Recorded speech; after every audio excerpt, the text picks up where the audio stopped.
afternoon. At the tone, Pacific Daylight Time will be 5, 4, and 30 seconds. What? Oh my God, we're having an earthquake. Wait a minute. Hold on. Can you feel that? Yes, I sure can. Okay, this is interesting. There go the lights. Oh.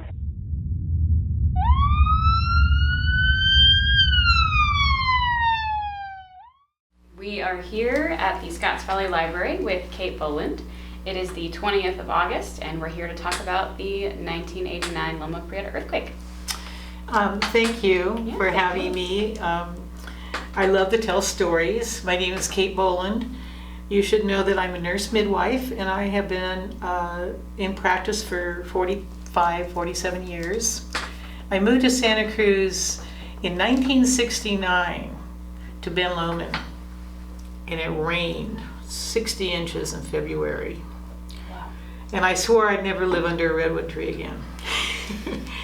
The day of the earthquake, I was at my office in Capitola in the Jewel Box, and a young couple was interviewing me because that's our ritual for home birth. I practice home birth, and we give a free interview to see if this is the right fit for the two of us to work together in such an intimate, powerful experience. So this couple is in my exam room, and we're sitting in chairs, and it begins to shake. And it's a rickety old 2-story redone garage building. And right away I realized this was it. Because the first jolt that shakes you, you go, oh, was it a truck? And then it's really quaking. I jumped up and I ran to the doorway, which we're taught to do. And this doorway was in a very small hall. There was a bathroom, 2 bedrooms, and the doorway to the kitchen. And I knew structurally it was the safest place in the building. And that the exit door had a cantilevered stairway that was already rickety and half falling off to the second floor. And I didn't want to run out because I knew that people get hurt. They run out of buildings, the bricks fall on them. The phone lines, the electric lines, the telephone, anyway. So I just grabbed the doorway, and they followed me, and I said, hold on, and the father, the man, was saying, no, I have to get out, let us out, and I'm going, it wasn't any time to argue or discuss. We were just holding on, and I always wear a watch, you know, and I'm looking at the watch to see how long this is lasting in the doorway, and I'm looking at the wall opposite me, and it was like opening and closing right along the ceiling line, the second story, opening and cracked, and you could see the 2x4s and the nails pulled that way, and I'm going, ooh, this building may go down. Yeah. It didn't. And I swear it was a full minute, but I think it's like a contraction in labor where you feel it coming, and then, you know, the sounds of the houses around cracking and things readjusting themselves went on for a while. And so we rushed out, and the windows were all, and you'll always hear this, the big windows were just like water, like waving, like after a wake goes by in a lake. And so we're pretty startled, and the woman and I immediately sit down on the grass under a tree to get grounded, and she keeps peppering me with questions, and I keep answering. You know, what would you do with this? And da-da-da-da, what do you think? You know, the usual interview questions for a midwife. And I'm answering, and we're just glued to each other, looking eye to eye. You know, we just can't look away from each other, and we're sitting like closer than you and I, and we're almost holding hands. We're just like, you know, we're shook up. Her husband is pacing behind her, back and forth. Honey, we have to go. I'm a PG&E man. I work for PG&E. There's going to be a lot of gas leaks. There's going to be tanks rolling down the hill. There's going to be broken pipes. I've got to go. Come on, honey. Come on.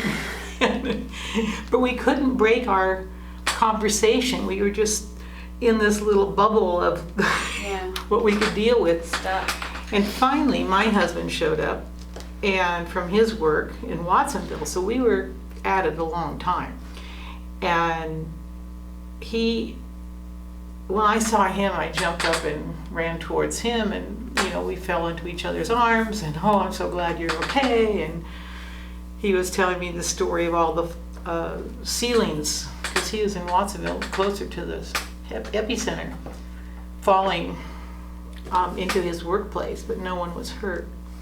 So we went home. And that was just the beginning of the story, because this was 5 o'clock, October, and the sun set, I don't know, 6:37 is that kind of year. And of course there were aftershocks. My older son, who was 15 at that time, and being my son, had grabbed a wrench and went around the neighborhood turning off the gas meters on the houses, which we learned later wasn't the best idea. But it seemed like a good idea because of, anyway, that's what he did. My younger son, being adventurous that day with a buddy, decided to go down the yacht harbor. They wanted to see the tsunami. So I get home and I hear they've taken a bus down to the yacht harbor. And where did you live at the time? I lived in Prospect Heights, right below De La Viega Park, and on the uphill side, so little view. And of course the electricity went off because Moss Landing was out. And so as it got darker, we lit candles, and I even have kerosene lights, but I decided that wasn't a great idea because it was still rocking and rolling. And we're all very adrenalized, and I was really uncomfortable not knowing where my son was, my younger boy, but he came home, shortly after dark. And around that time, around 7 or 7:30, the phone rings. The phones stayed, they're on a separate system, so the actual old landlines, hardwired, worked. And I picked the phone up, and I say hi, and the voice, a woman on the other end said, "Hi, this is China, I'm in labor." And I said, "Really? Well, how far apart are your contractions?" And she says, "They're 5 minutes apart, and they're really strong." Well, it's her second baby, and in the midwife world, second babies are famously fast. So I said, "Well, I'll be right there." And she lives down the Seabright neighborhood, closer to the ocean, not very far away. And so I drove down there and was really glad the lights were out, because the light on Seabright and SoCal is like a minute and a half.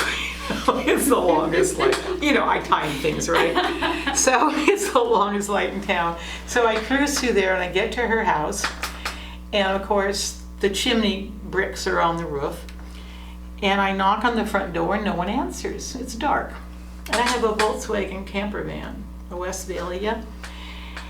And so I go around the back door, and they're all in the backyard.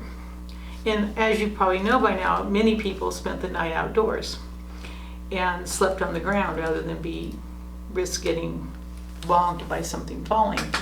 So she is indeed in labor.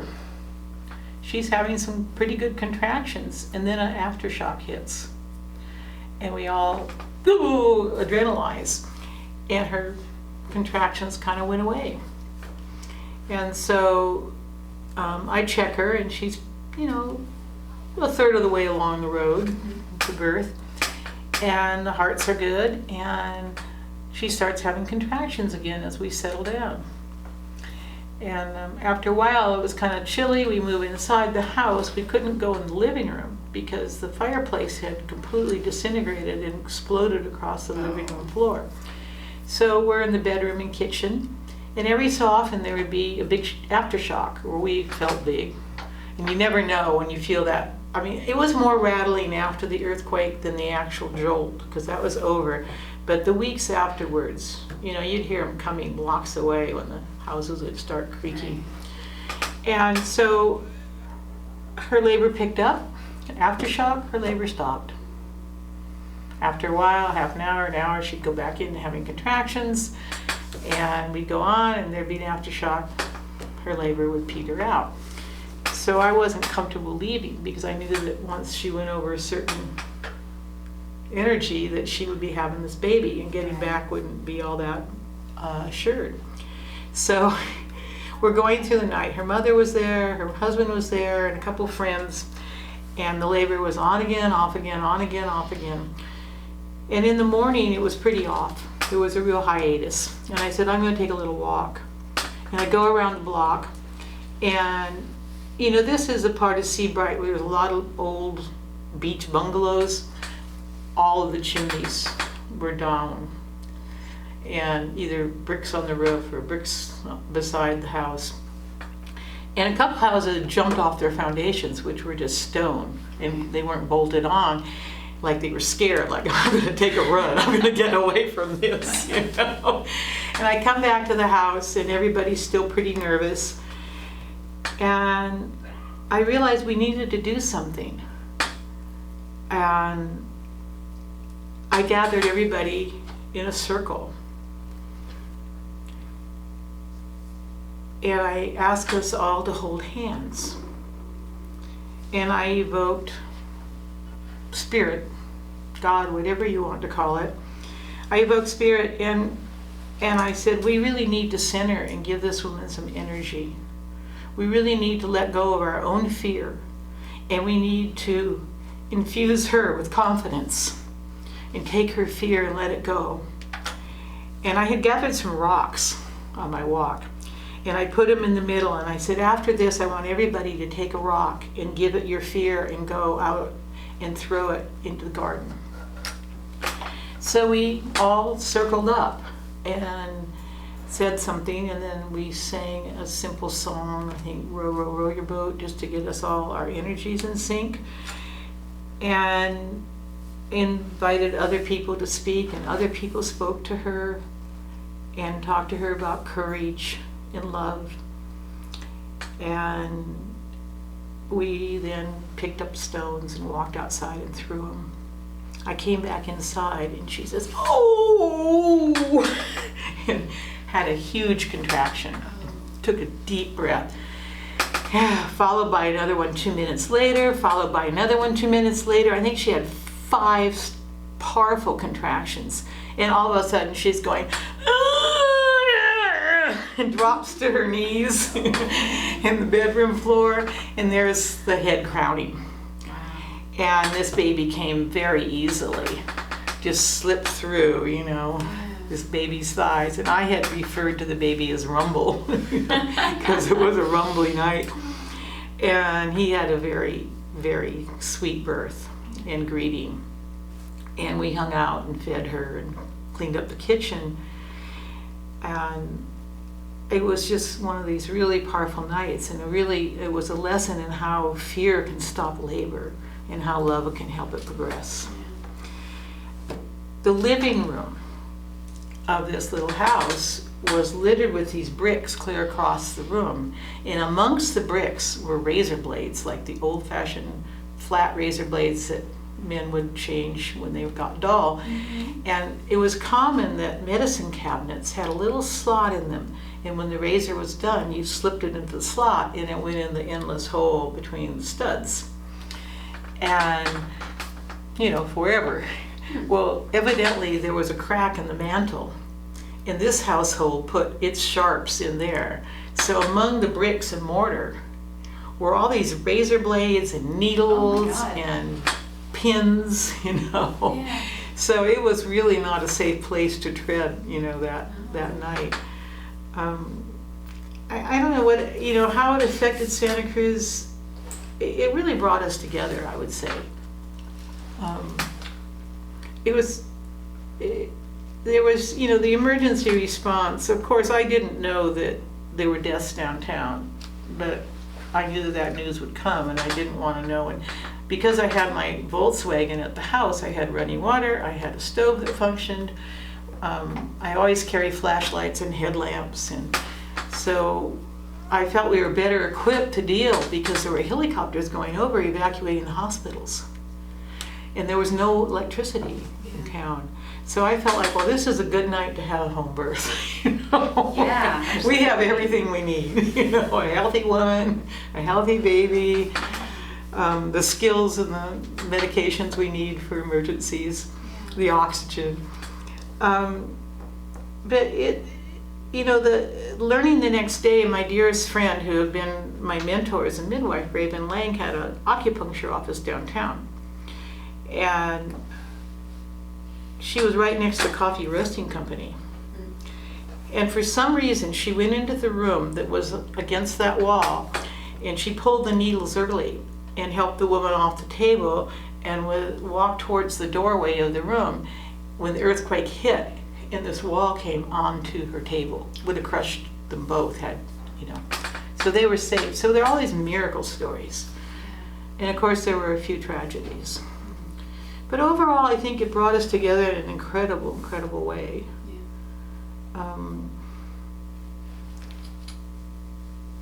And of course, I'm being a midwife. I'm always trying to be prepared for the emergency, right? Right.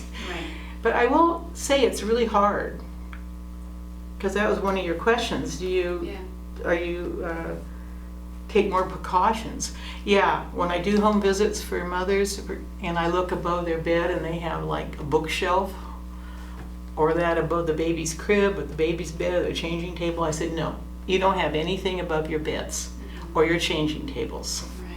You don't have heavy pottery on the top shelf, you know, where else you put a string and glue it down. So I would always do a safety inspection after that. But I kind of did before, especially around fire and fireplaces and wood stacking. Yeah. But I have to say personally, it's really hard to get it all together to have that grab and go bag. Yeah. I did organize our neighborhood to be fire wise, because we're right next to the Eucalyptus and De La Viega Park, which is, and I had 5 friends who lost their homes in Paradise. They all lived, they literally, 3 of them literally ran for their lives, abandoning their car, only their pet. Yeah, I'll cry on that one.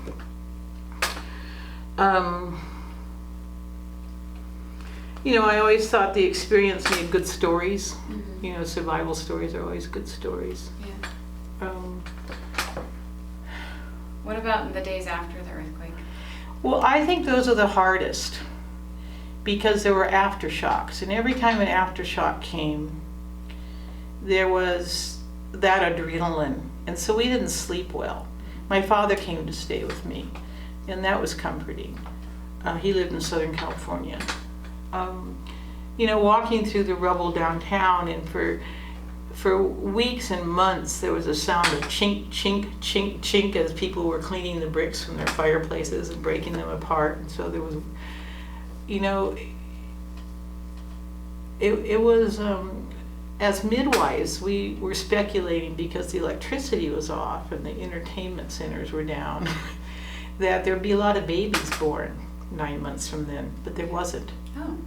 There wasn't. I think people were just too nervous. They were too adrenalized. Yeah. Well, hurricane babies are a thing. Hurricane, and also the blackout in New York City, you know, decades ago. Yeah. Yeah, but somehow the hurricane's over when it's over. Yeah. The devastation's not. Right. I don't know how New Orleans did, but yeah. We did not experience the expected bump.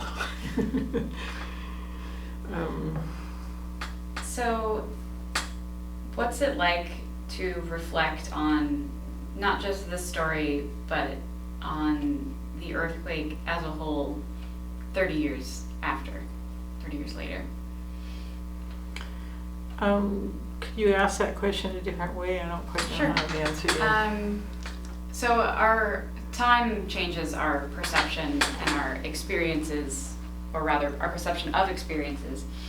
Do you look back 30 years later, you know, this October, do you see your experience differently, or do you feel like time has given you a bit more perspective on your experience? Well, I think memory is often set down more powerfully when you're running adrenaline.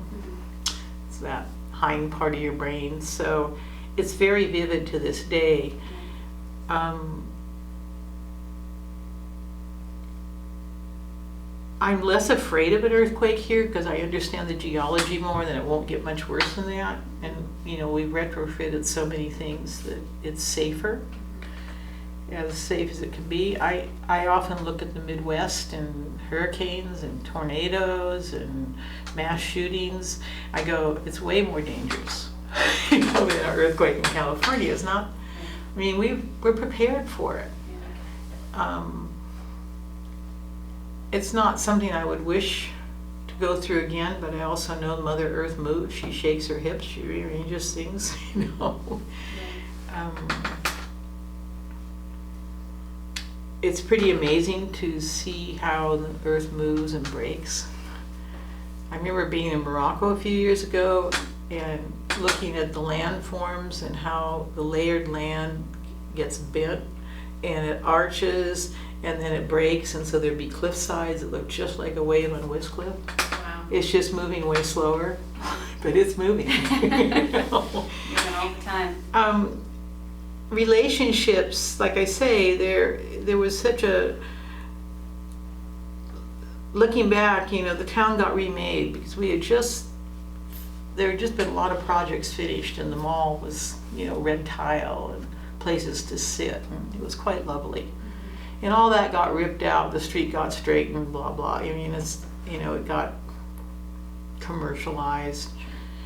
The rush to judgment, the rush to destroy things, you know, the destruction of the Cooper House, which survived the quake just fine, was a real tragedy. Because we don't build beautiful buildings now. I mean, it's like the building money goes into these giant houses that's nobody home to cook in the kitchen, with an island as big as a king-size bed. You know, I've been in a lot of kitchens over the years. Did you have strong memories of the Cooper House? Oh yeah, a lot of friends worked there. There was the coffee shop, there were restaurants, there was art. A lot of my friends are artists, there were art shows. People who actually worked inside. There was warmth playing on the mall. It was a real heart of the community in the 60s and 70s. It was just really a place of pleasure and music and beauty. So yeah, I have wonderful memories of the Cooper House. In Bookshop Santa Cruz, in logos, in the moving of the bookshop and the tents, and you know, it forever changed Santa Cruz. And then other factors have come in the last 15 years. Right. The whole .com, big money. Right. Yeah.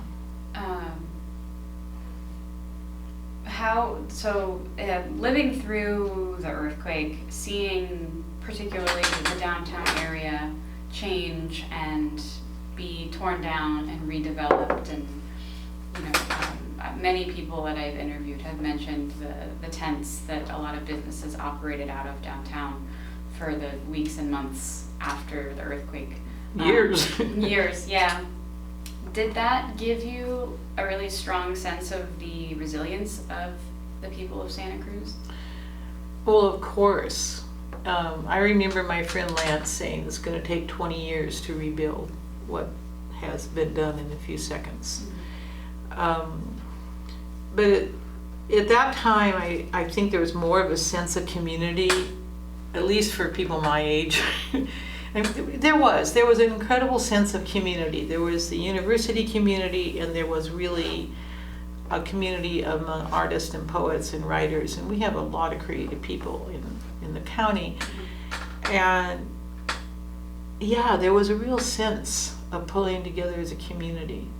I remember the mayor, Marty Warnhout, taking Bush on a tour downtown, you know. The Sentinel was a vital daily paper, you know. Right.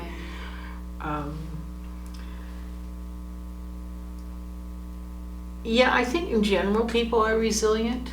When you look at all the disaster areas, that there are always a certain percentage of people who will rise to the occasion and help others, and there are others who are going to be terrified and traumatized. There was a general trauma, I think, from the earthquake and from the loss of life, but given other events in other places, I think we got through incredibly